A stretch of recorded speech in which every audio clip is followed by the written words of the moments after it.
Cricket বলের dress পরে হাজির জাহ্নবী কপুর, জানিয়ে পাবলিকেরা নিচ্ছে মজা। সেই সঙ্গে থাকছে আনান্যার সঙ্গে ব্রেকআপ করে এবার কি তাহলে আদিত্য প্রেমে পড়লো সারা আলী খানের, উঠলো জোর গুঞ্জন, ভাইরাল হলো ভিডিও। আর ফাইনালি থাকছে নোরা ফতেহির উপর চড়াও হলো কি রিচা চাড্ডা, নোরাকে বললো সুযোগ সন্ধানী। প্রথমে আসি জাহ্নবী কপুরের কাছে। জাহ্নবী আর রাজকুমার রাওয়ের upcoming film Mr and Mrs মাহির প্রমোশনে জাহ্নবীর ক্রিকেট বল থিমের ড্রেস নজর কাড়ে সবার। ড্রেসের পেছনে আবার কয়েকটা ছোট ছোট বল লাগানো, যেটা আবার রাজকুমার রাও সবাইকে আলাদা করে দেখাচ্ছে।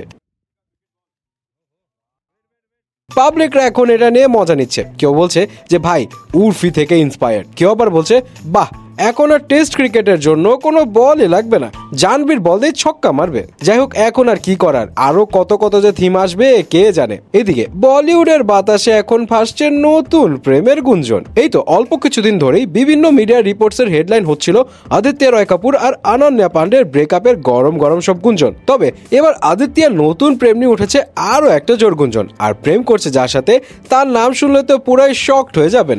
আদিত্য রয় কাপুর নাকি প্রেম করছে অনুরাগ বাসুর ডিরেকশনে তার আপকামিং ফিল্ম মেট্রো ইন ডিনারের কো-স্টার সারা আলী খানের সাথে।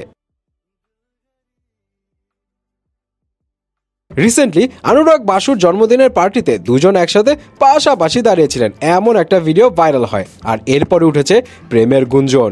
জানা গেছে খুব নাকি পার্টি করেছেন দুজন মিলে। এই সারা আলী খানে কিন্তু আবার অনন্যার প্রেমের রহস্য ফাঁস করেছিলেন কফি উইথ কারণে। যাই হোক, তবে আদিত্যর সাথে সারার প্রেমের এই গুঞ্জনে মনে হচ্ছে নেটিজনেরা বেশ খুশি। কেউ কেউ বলছে আদিত্যর এবার চয়েসটা নাকি আগের থেকে ভালো হয়েছে, কেউ আবার বলছে পারফেক্ট জড়ি। তবে অনেকে আবার বলছে যে সারাই তাহলে আদিত্য আর অনন্যার সম্পর্কের ভাঙনের কারণ। কিভাবে পারলেন এভাবে বান্ধবীর প্রেম ভাঙতে? তবে যাই হোক, যে যাই বলুক, সারা আর আদিত্য দুজনে কিন্তু চুপ, এ ব্যাপারে কিন্তু কেউ কোনো কথাই বলেননি। সো আপাতত কিন্তু সবই গুঞ্জন।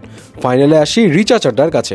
রিচা কি তাহলে চড়াও হলো নোরার ওপর? বিষয়টা হলো, নোরা ফতেহি মাঝখানে একটা পডকাস্টে নারীবাদী মানে ফেমিনিজম নিয়ে বেশ কড়া কথা বলেছিল। সে বলেছিল যে এই নারীবাদী বিষয়টা সে কোনোভাবে বিলিভ করে না, তার কাছে খুবই জঘন্য একটা কনসেপ্ট মনে হয় এবং এই কনসেপ্ট সমাজ নষ্ট করছে বলেও তার ধারণা।